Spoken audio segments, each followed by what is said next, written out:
can assure you that what you will observe is a vast wasteland.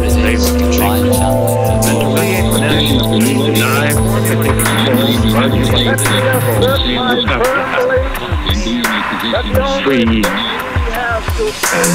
uncorrupted communication.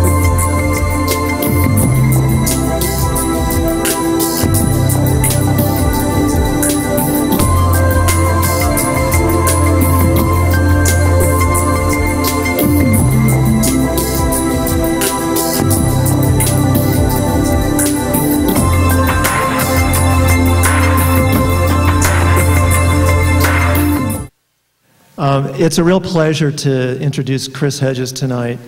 As the reality of war becomes less precise and less visible in the American media, we need more than ever the thinking and writing of correspondents who have seen that reality for themselves.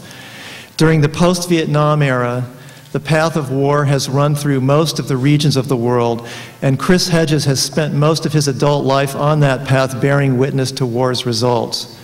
He spent 5 years in El Salvador during the 1980s, moved on to Guatemala, Nicaragua, and Colombia, saw the first intifada on the West Bank and Gaza, the civil wars in the Sudan and Yemen, the uprisings in Algeria and the Punjab, the Gulf War of the early 1990s, the Kurdish rebellion in the region shared by Turkey and Iraq, and the wars in Bosnia and Kosovo.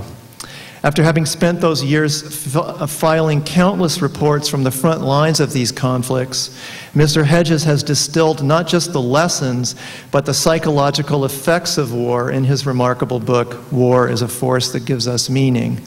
The numerous and laudatory reviews have acknowledged that in the swarm of war books that have appeared since 9/11, this work stands out for the profundity of both its questions and its answers. If Chris Hedges has evolved from war reporter to war philosopher, he has remained nonetheless eminently practical. He has recently published a second book called What Every Person Should Know About War. There he asks and answers such questions as, what are my chances of being wounded or killed if we go to war? What do artillery shells do to you? Will I be afraid? What will happen to my body after I die? The book is written not for opinion leaders, but for ordinary recruits who are attracted to war's images of glory and heroism, but who know little of its reality. Many of you here tonight, as I saw from the show of hands, heard Seymour Hersh speak yesterday. Well, where Hersh reports on the making of war policy, Chris Hedges has become a reporter of war culture. Mr. Hersh has asked the question, how did 8 or 9 people seize control of American foreign policy and start a war? Mr. Hedges asks a complementary and perhaps more disturbing question, why did 80 or 90 million people support the war? Why do national majorities regularly support war? Why is it that in similar circumstances the public will most likely support war again? For commentary on these and other pressing questions, please join me in giving a big Santa Barbara welcome for Chris Hedges.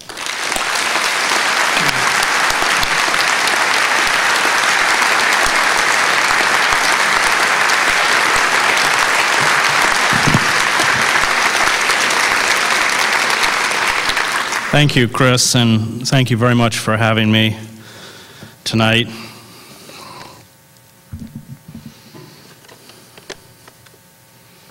I have, as Chris said, spent most of my adult life in war. I began 2 decades ago covering wars in Central America and the Middle East and the Balkans, where I covered the wars in Bosnia and Kosovo.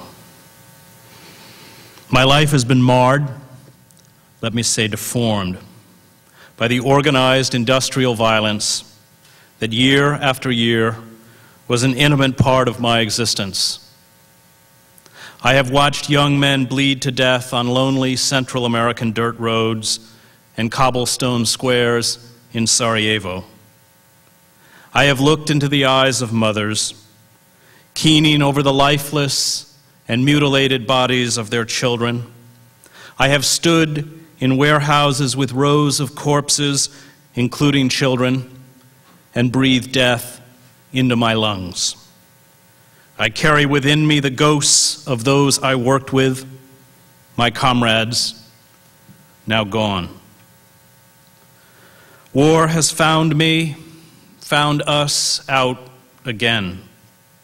We have blundered into nations we know little about, caught between bitter rivalries between competing ethnic and religious groups, and we have embarked on an occupation in Iraq that is as damaging to our souls as it is to our prestige and power and security.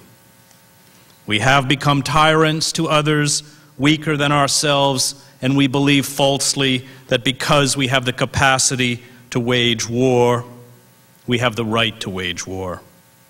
Once you master a people by force, you depend on force for control. Isolation always impairs judgment, and we are very isolated now. In Antigone, the king imposes his will without listening to those he rules and dooms himself. Thucydides wrote of Athens' expanding empire and how this empire led it to become a tyrant abroad and then a tyrant at home.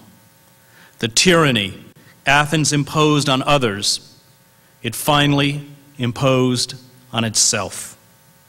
The lust for war and the desire for profits led the Athenians to lose sight of democratic ideals, ideals that are their legacy to us and should be our legacy to others. We are fed images and slogans that perpetuate fantasies about our own invulnerability, our own might, our own goodness. And these illusions blind us. We cannot see ourselves as others see us. We had fed the heart on fantasies, William Butler Yeats wrote. The heart's grown brutal from the fare. It is 1967 in the West Bank and the Gaza Strip, and we have become Israel. Our empire has expanded. We have become pariahs, and we are propelled forward not by logic or compassion or understanding, but by fear. We have created and live in a world where violence has become the primary form of communication, and we have built an alliance against terror with Ariel Sharon and Vladimir Putin, two men who do not shrink from gratuitous and senseless killing in the Israeli-occupied territories and Chechnya. And those who are not with us, and few are with us now, we ridicule and belittle and condemn. We have become the company we keep. Much of the world, certainly the Muslim world, 1/5 of the world's population, most of whom, I remind you, are not Arab, see us through the prism of Iraq, Palestine, and Chechnya. And this prism is one that is igniting the dispossessed and deteriorating by the hour our security and safety. The attacks on the World Trade Center illustrate that those who oppose us, rather than coming from another moral universe, have been schooled well in modern warfare. The dramatic explosions, the fireballs, the victims plummeting to their deaths, the collapse of the towers in Manhattan were straight out of Hollywood. Where else but from the industrialized world did the suicide bombers learn that huge explosions and death above a city skyline are a peculiar and effective form of communication? They have mastered the language we taught them. They understand that the use of indiscriminate violence against innocents is a way to make a statement, and we leave the same calling cards.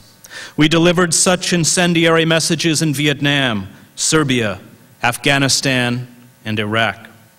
It was Secretary of Defense Robert McNamara who in the summer of 1965 defined the bombing raids that would kill hundreds of thousands of civilians north of Saigon as a means of communication to the communist regime in Hanoi. The seduction of war is insidious. It appears to be a way to eradicate our enemies, to banish from the world of the living those who would do us harm. At a time when we are afraid, it gives us a false sense of power and security. Of course, we never saw the war in Iraq. The press always masks the essence of war, death, from public view.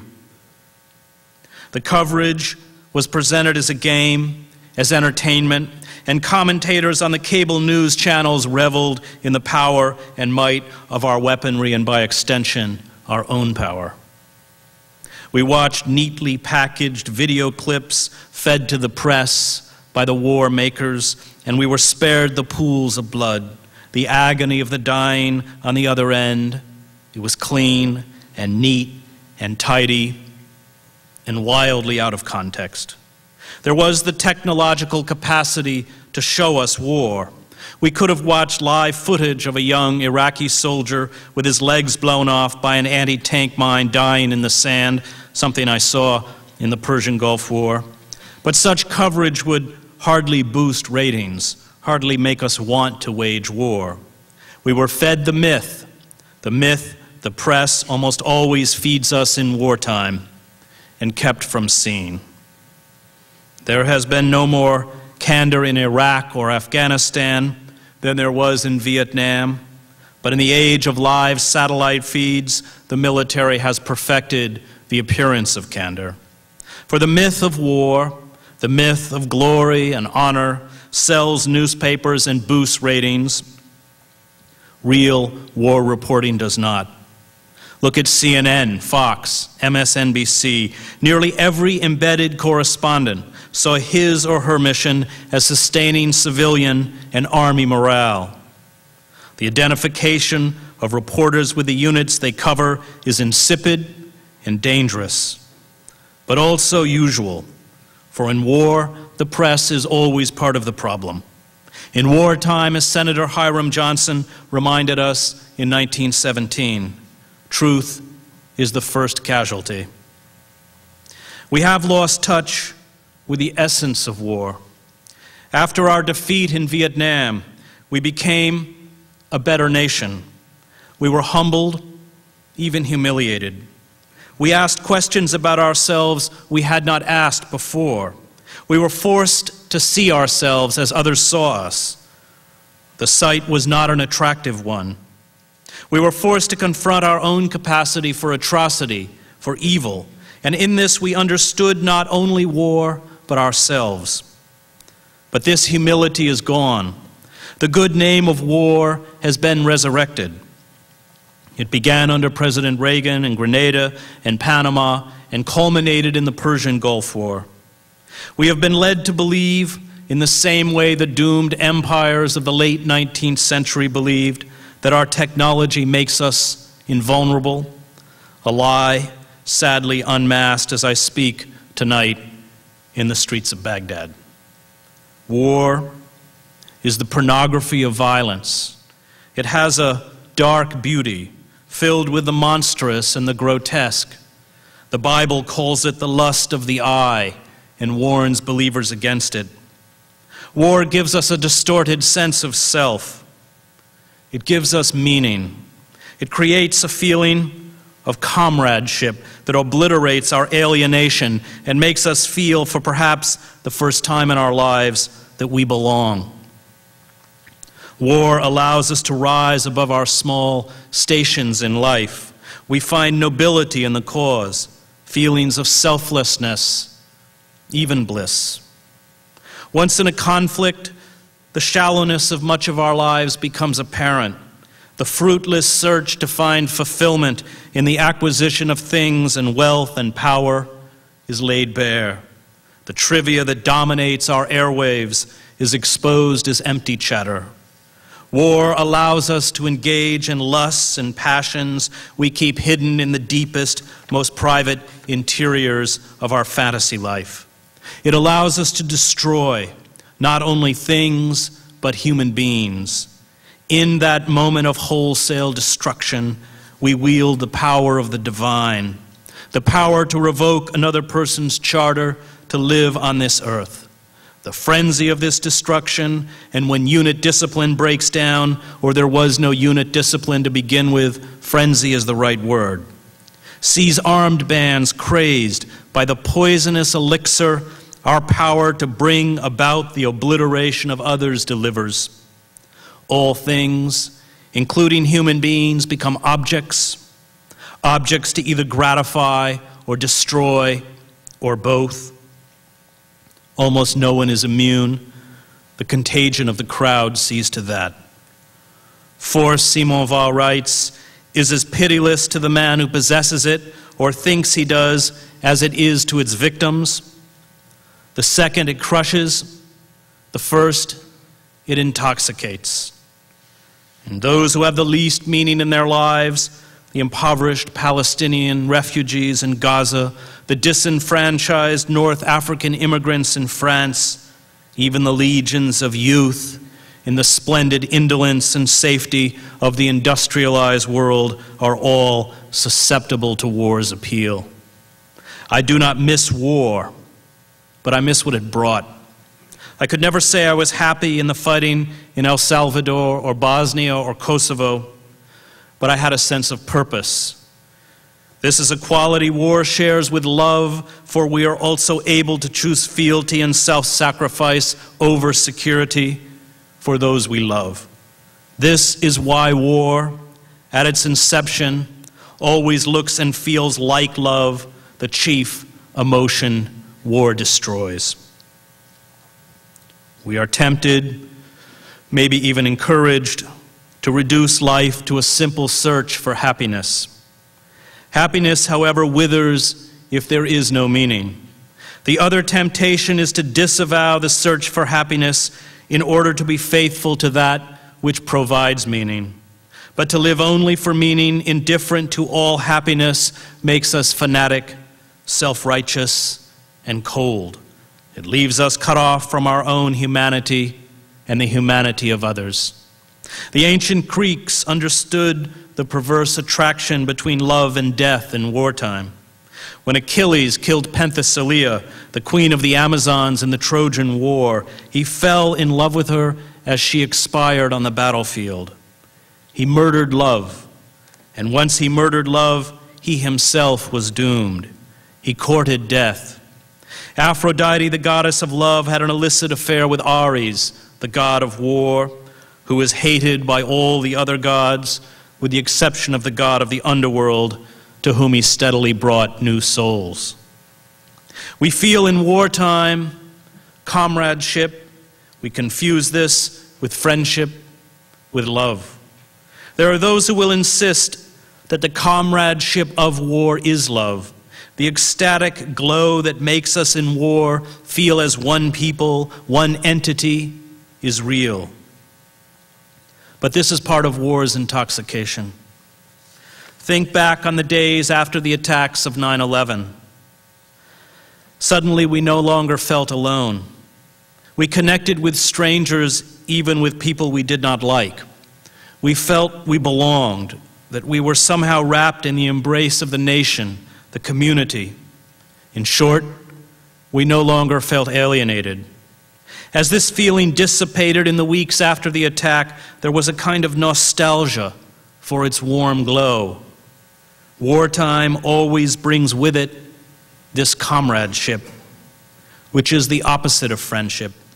Friends, as J. Glenn Gray points out in his book, The Warrior's Reflections on Men in Battle, are predetermined.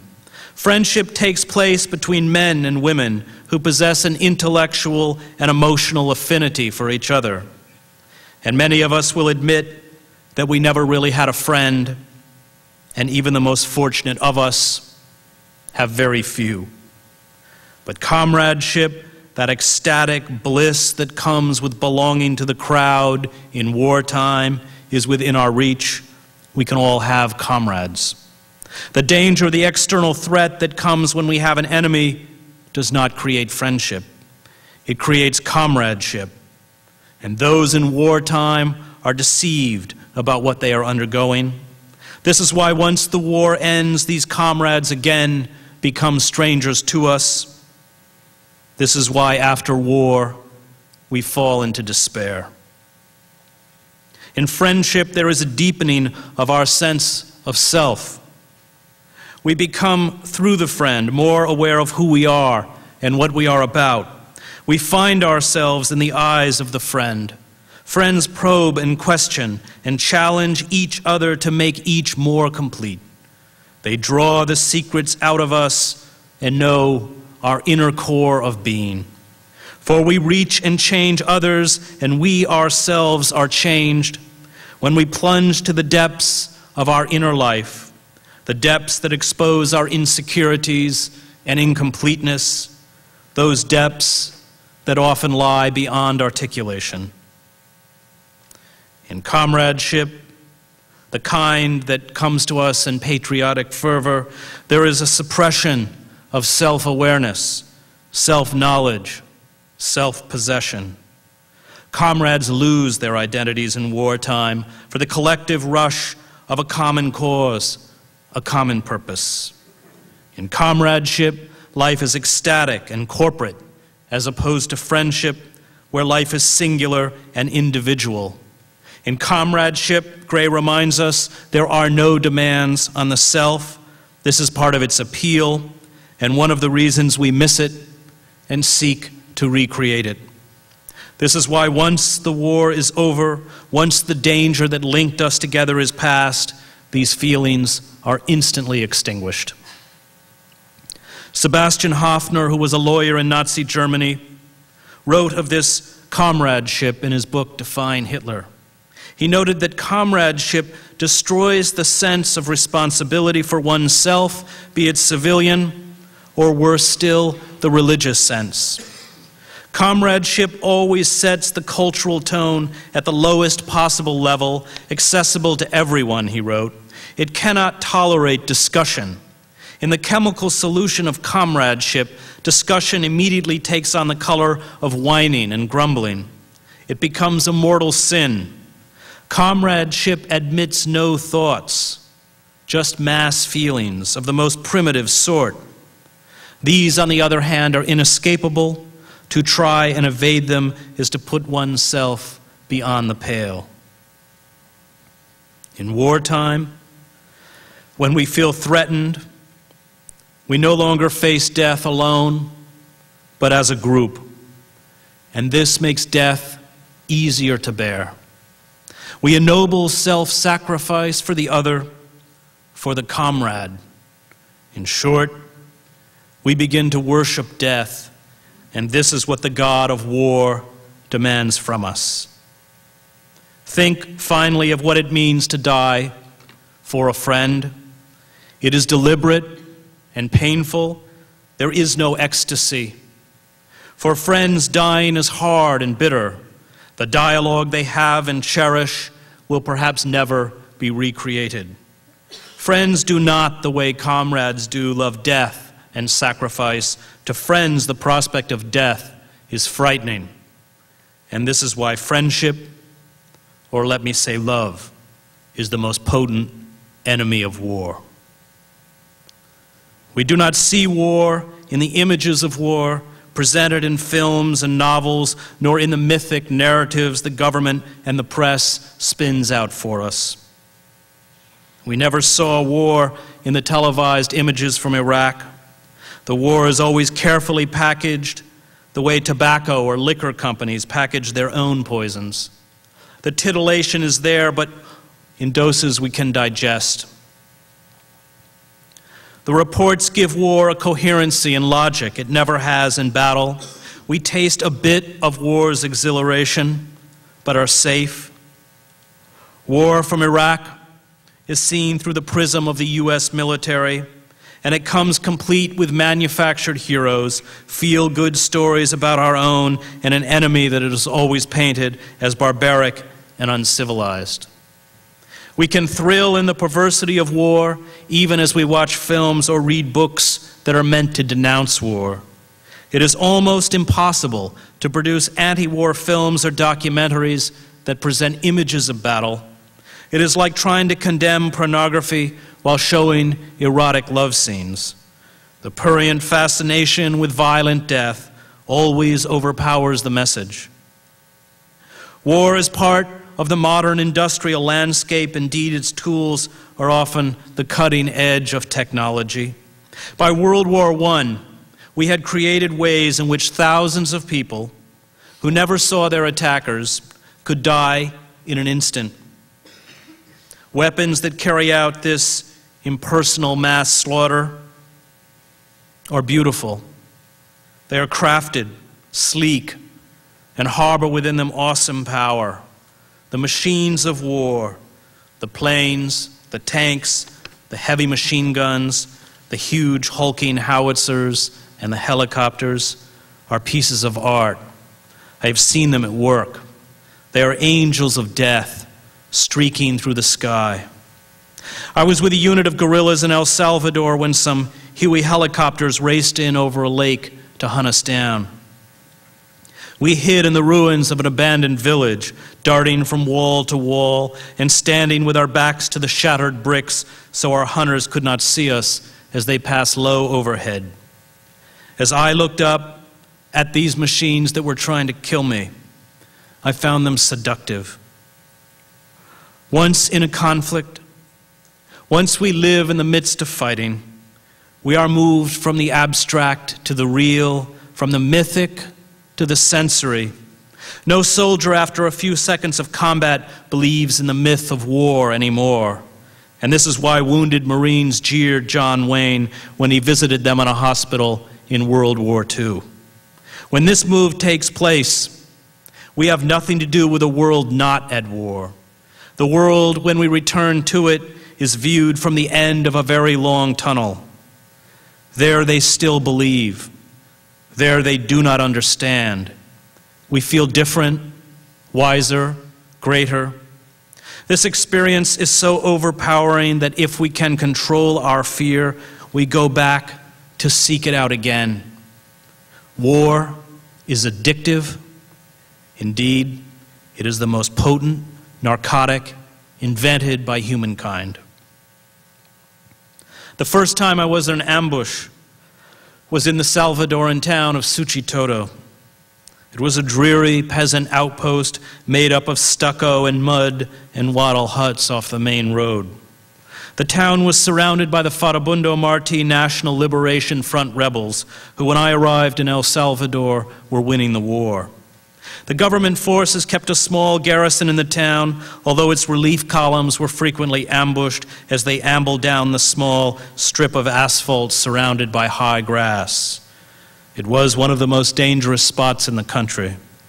The rebels launched an attack to take the town. A convoy of reporters in cars marked with TV and masking tape on the windshields hightailed it to the small bridge that led to the lonely stretch of road to Suchitoto.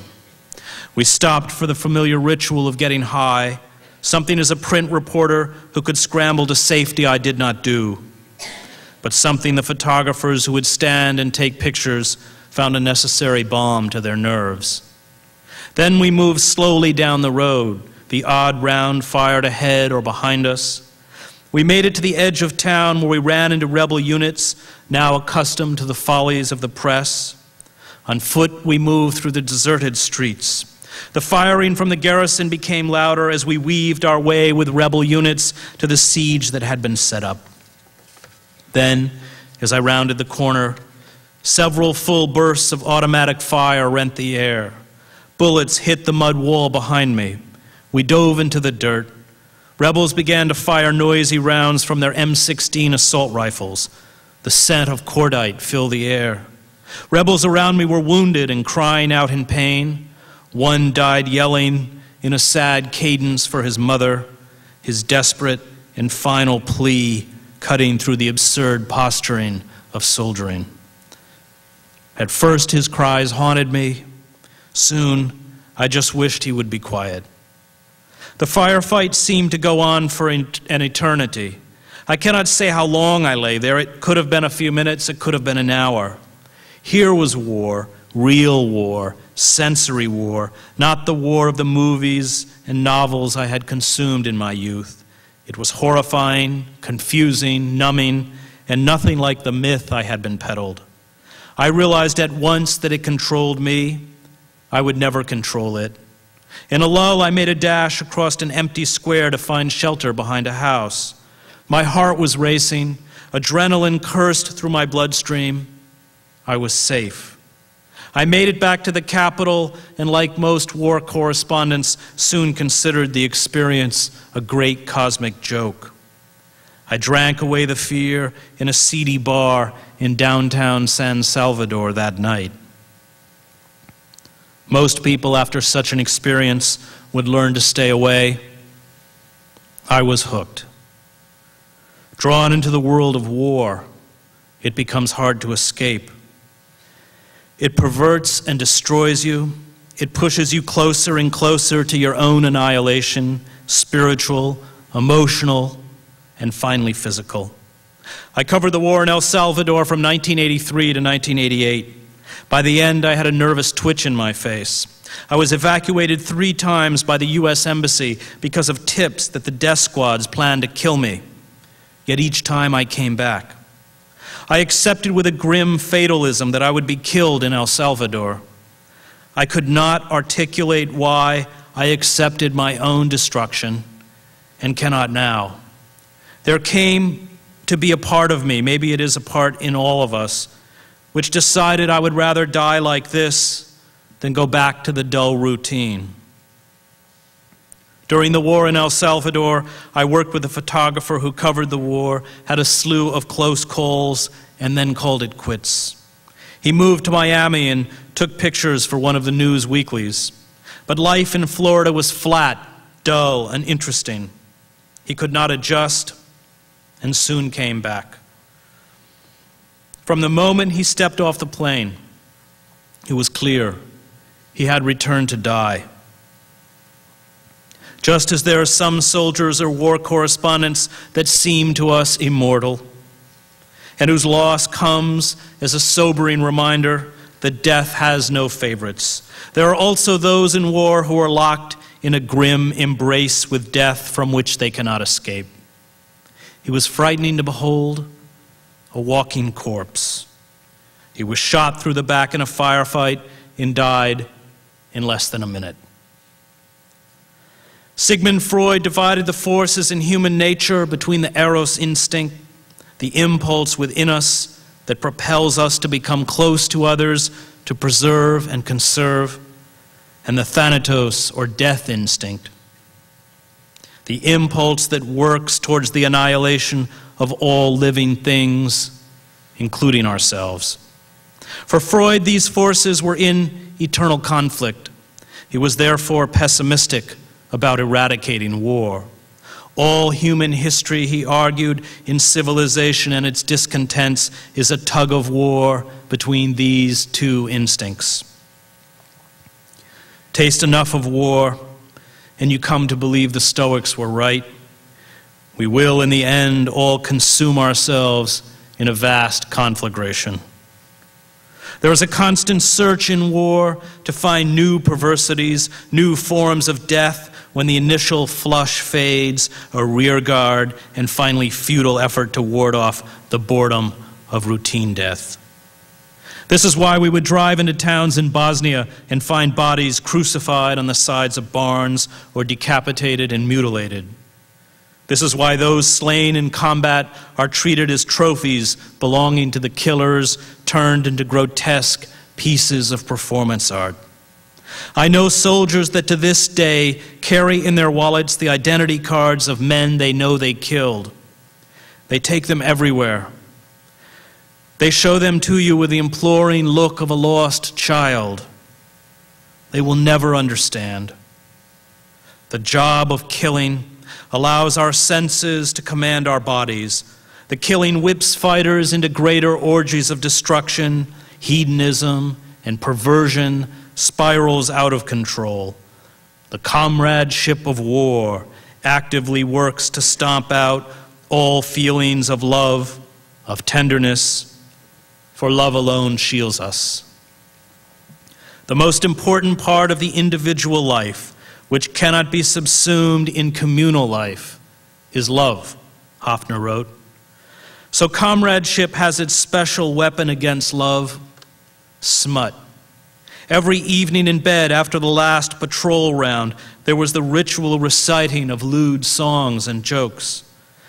That is a hard and fast rule of male comradeship. And nothing is more mistaken than the widely held opinion that this is a safety valve for frustrated erotic or sexual feelings. These songs and jokes do not have an erotic, arousing effect. On the contrary, they make the act of love appear as unappetizing as possible. They treat it like digestion and defecation and make it an object of ridicule.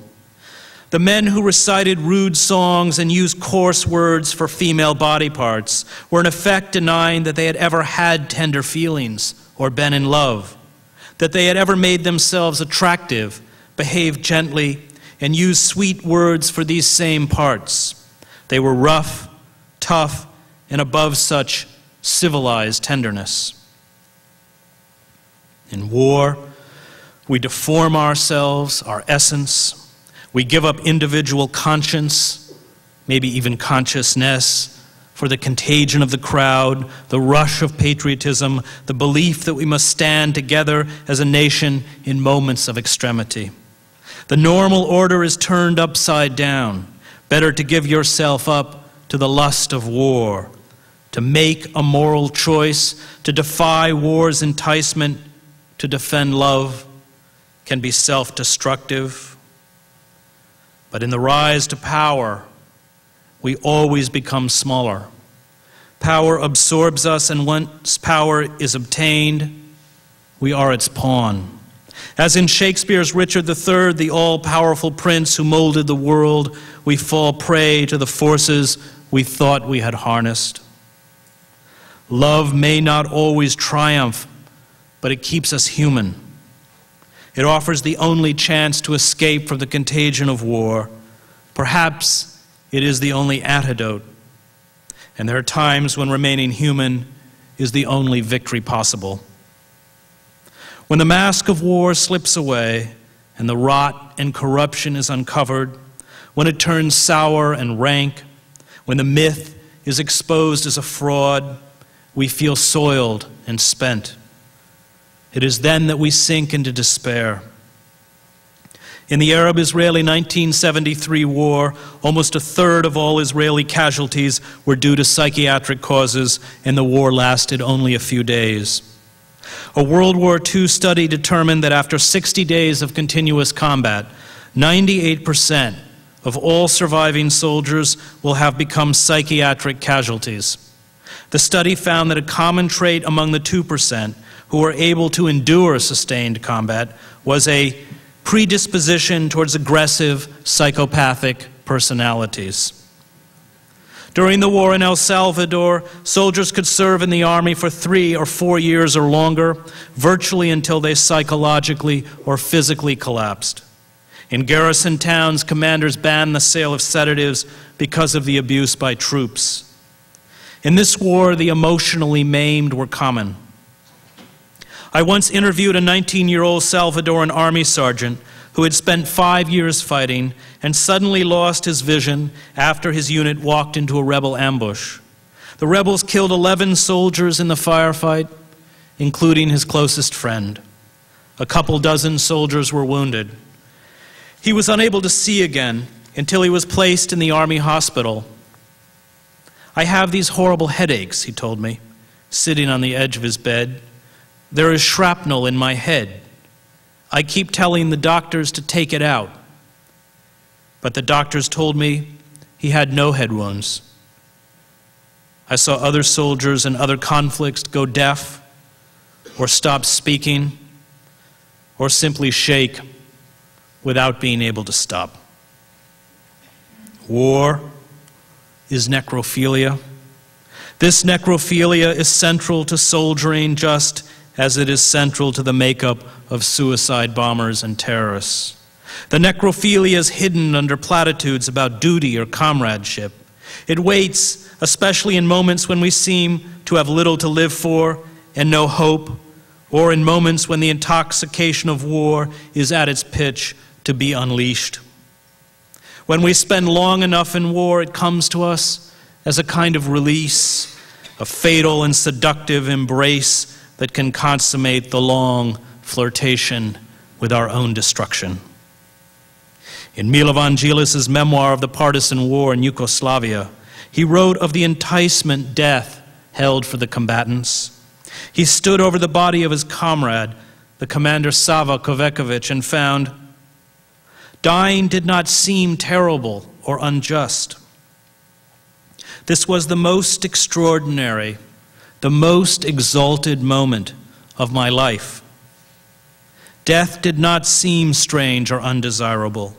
That I restrained myself from charging blindly into the fray and death was perhaps due to my sense of obligation to the troops or to some comrade's reminder concerning the tasks at hand. In my memory, I returned to those moments many times with the same feeling of intimacy with death and desire for it while I was in prison, especially during my first incarceration. War ascendant wipes out eros. It wipes out delicacy and tenderness. And this is why those in war swing from rank sentimentality to perversion with little in between. When we see this, when we see our addiction for what it is, when we understand ourselves and how war has perverted us, life becomes hard to bear. John Steele, a cameraman who spent years in war zones, had a nervous breakdown in a crowded Heathrow airport after returning from Sarajevo. He understood the reality of his work, a reality that stripped away the self-righteous, high-octane gloss. I came back from Sarajevo, he said. We were in a place called Sniper's Alley, and I filmed a girl there who had been hit in the neck by a sniper's bullet. I filmed her in the ambulance, and only after she was dead, I suddenly understood that the last thing she had seen was the reflection of the lens of the camera I was holding in front of her. This wiped me out. I grabbed the camera and started running down Sniper's Alley, filming at knee level the Bosnians, running from place to place. A year after the war in Sarajevo, I sat with Bosnian friends who had suffered horribly. A young woman, Liliana, had lost her father, a Serb, who refused to join the besieging Serb forces around the city. She had been forced a few days earlier to identify his corpse. The body was lifted, the water running out of the sides of a rotting coffin from a small park for reburial in the central cemetery. She was emigrating for Australia soon, where she told me, I will marry a man who has never heard of this war and raise children that will be told nothing about it, nothing about the country I am from. Liliana was young, but the war had exacted a toll. Her cheeks were hollow, her hair dry and brittle, her teeth were decayed, and some had broken into jagged bits. She had no money for a dentist. She hoped to fix them in Australia. Yet, all she and her friends did that afternoon was lament the days when they lived in fear and hunger, emaciated, targeted by Serb gunners on the heights above. They did not wish back the suffering, and yet, they admitted, these may have been the fullest days of their lives. They looked at me in despair. I knew them when they were being pounded by hundreds of shells a day, when they had no water to bathe in or wash their clothes, when they huddled in unheated apartments as sniper bullets hit the walls outside. But what they expressed was real. It was the disillusionment with a sterile, futile, and empty present. Peace had again peeled back the void that the rush of war, of battle, had filled.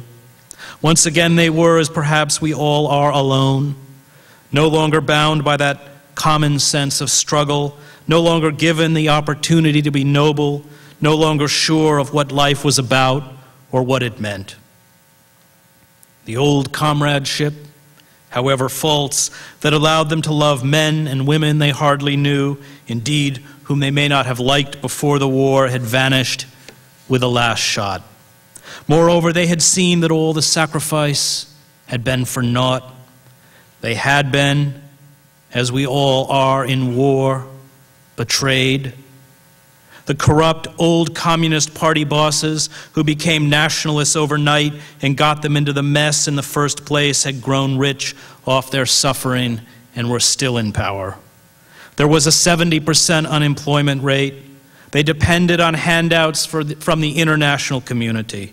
They understood that their cause, once as fashionable in certain intellectual circles as they were themselves, lay forgotten.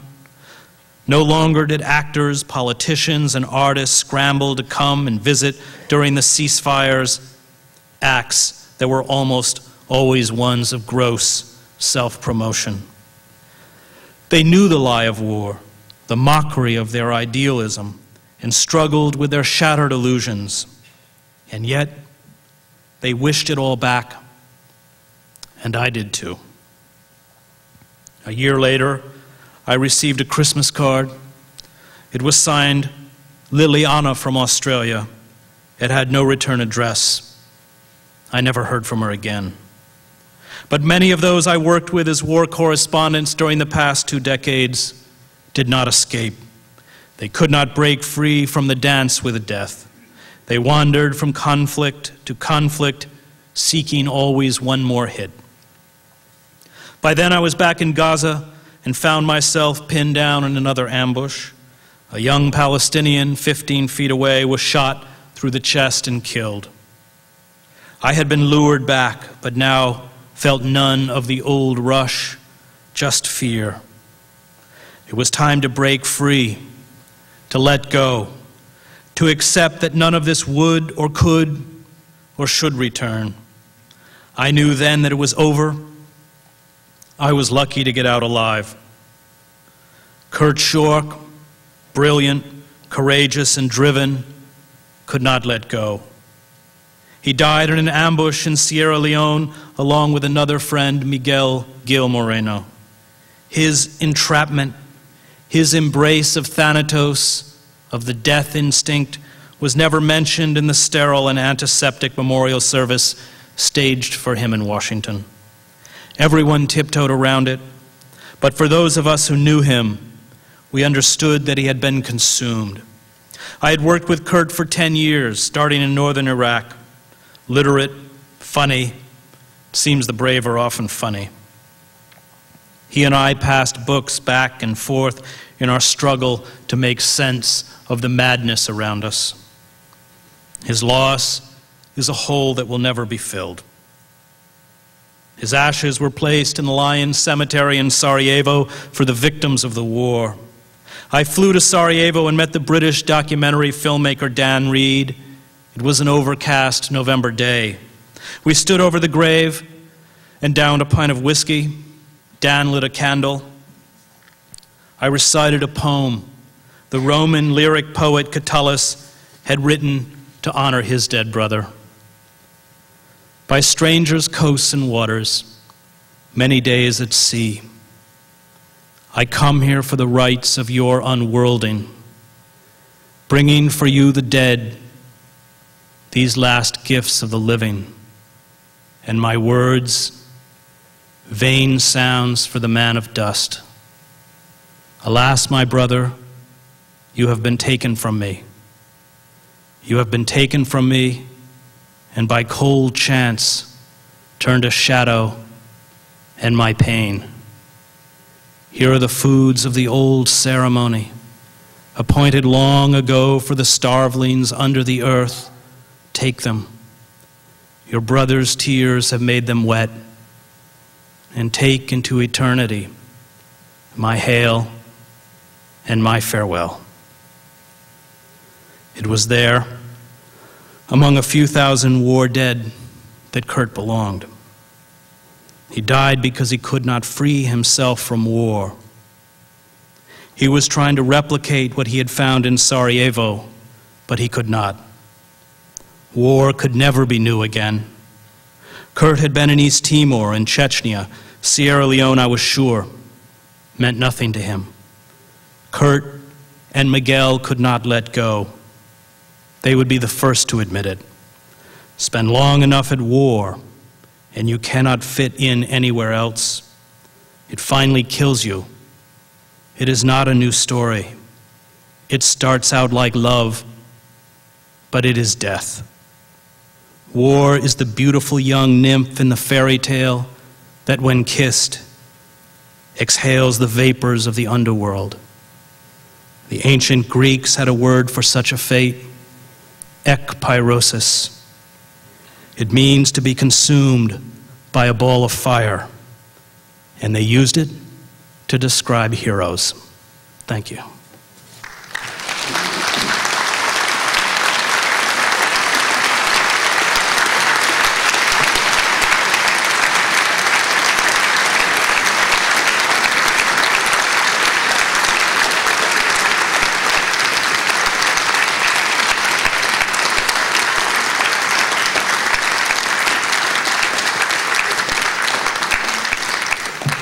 I know there are microphones if anyone has any questions.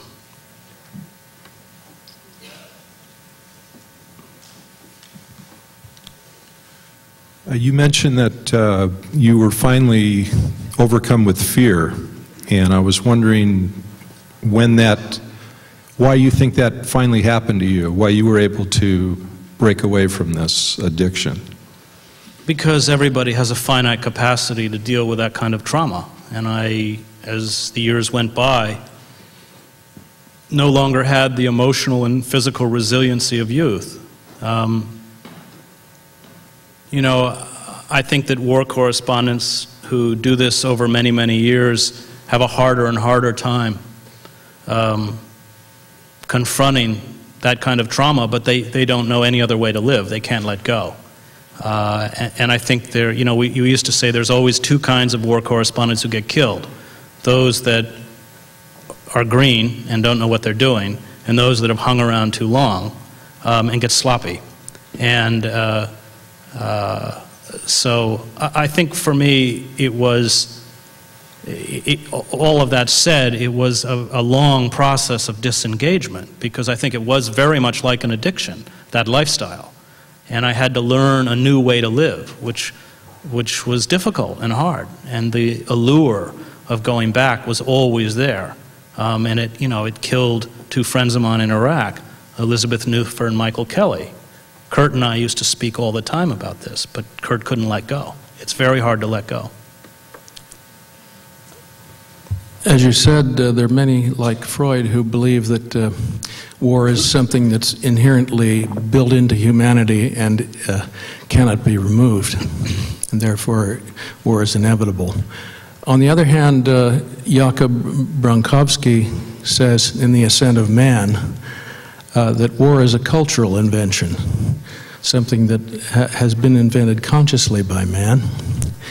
That it is organized theft, and that it is conceivable that it can be cured by cultural means. Can you comment on those two positions? I think one of the things that people who have not lived in a war culture have a hard time understanding is how whole societies can act in a way that almost guarantees their own annihilation. That the euphoria and the excitement and the intoxication of the crowd can propel a society over the cliff. And I think when we think about war, we have to stop thinking about war in rational, logical terms and begin to deal with what I think are those very dark impulses that can lead a society to almost quite consciously and willingly destroy itself. And I think that some of those impulses are circulating within our own society at the moment. You've explained very well the attraction and addiction to war by someone who's been in it. The current warmongers haven't been involved in war. So what's going on with them? Are they addicted as you and your friends were? Well, I think that the addiction comes from people who've been in violent conflict. That You know, the landscape and the experience of war is so unlike anything else. I mean, you know, in the span of a 24-hour period, it can recreate probably every drug high known to mankind, either because you're zipped up on adrenaline or zonked out with no sleep and in a zombie-like state, or viewing a battlefield scene of such powerful and grotesque images that it looks hallucinogenic. And it's, when you spend a long time in war, you're so alienated from a society not at war that you rush back into it. This is what I and my fellow war correspondents did for years and years.